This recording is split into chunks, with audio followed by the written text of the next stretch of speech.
It's been 36 years ago this week that Top Gun came out in theaters.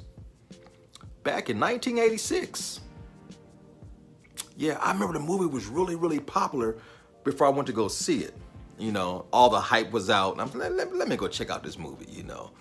I thought it was one of those white boy joints. And not really my thing. Boy, Tom Cruise brings out the inner white boy in me. I always said, if I had to die and being reincarnated in another life and had to be a white guy, I want to be Tom Cruise. That movie was surprisingly good. The one black token in the movie, I didn't care for him. Talked like Barney Fife.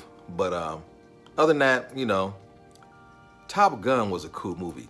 I remember seeing the marquee in the theater in the lobby. Tom Cruise, Kelly McGinnis. Damn, I had a crush on her. Damn, she was fine. Well, she put on a little bit of weight.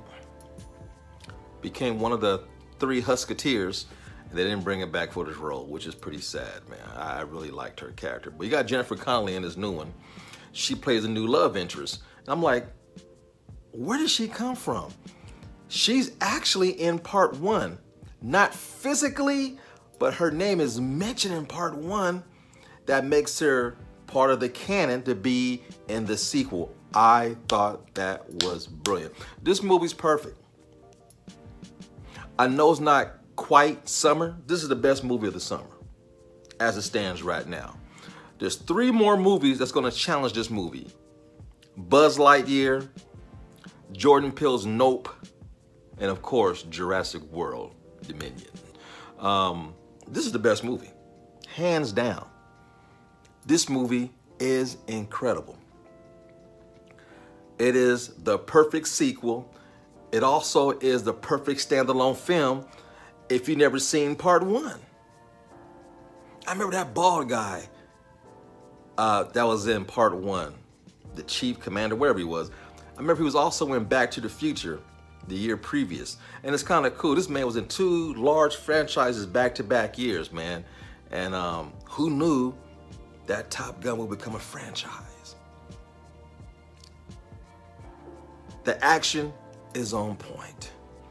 It's nostalgic in all the right ways. They didn't try to force feed you. It was done perfectly.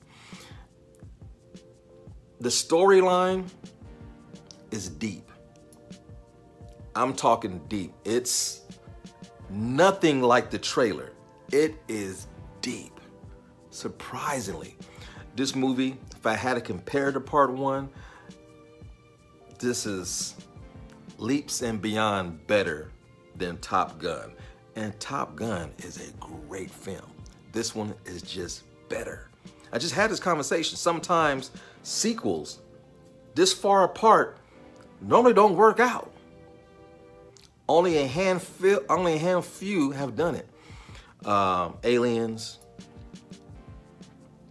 Terminator, I thought Psycho, Godfather.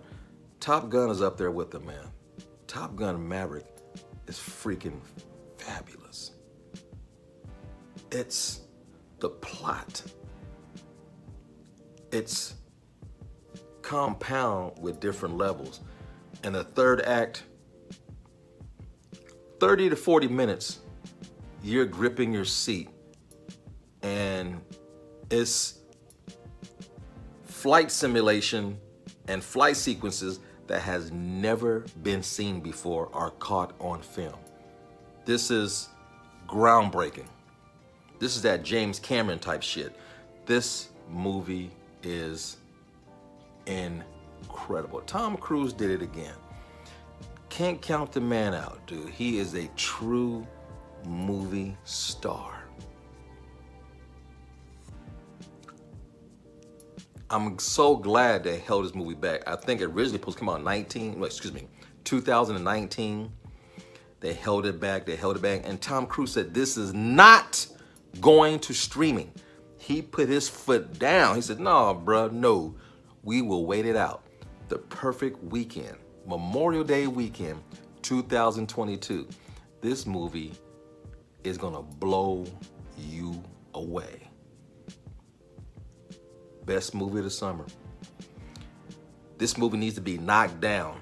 It is the champion.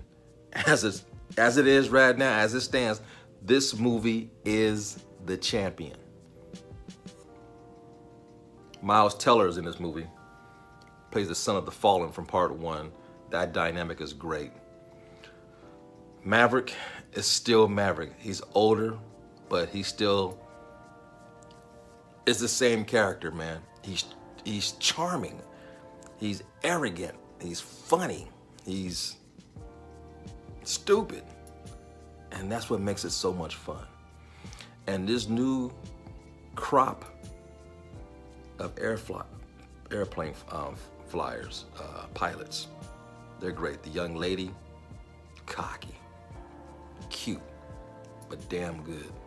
This movie, man, how he gains their respect from the very beginning, because I don't think it's this way in real life, but I guess airplane pilots are cocky, I guess, and this movie brings that out. And the competition is cool. Yeah, get down and do some push-ups, motherfucker. And you gotta gain people's respect, and then you have to go to battle with each other and have each other's back. And this movie works on so many levels. So many levels. It is the perfect film. I had no idea it was gonna be this good. Even that brief part of the movie that they show in the beginning of Doctor Strange don't give nothing away. That's a little tidbit. This movie is remarkable. It's heartfelt. You will shed some tears, tears of joy, and a third act that actually delivers. I'm talking about on a Star Wars level. Remember the third act of The Return of the Jedi, how them planes was flying and ships? I've never seen nothing like this ever captured on film using modern day planes. And I don't want to give anything away, what they were going up against in the third act, but dude, this director outdid himself. He's worked with Tom Cruise in the past, but this movie was a marriage in heaven. I'm gonna say it again. Best movie of the foreseeable summer. Always bet on Tom.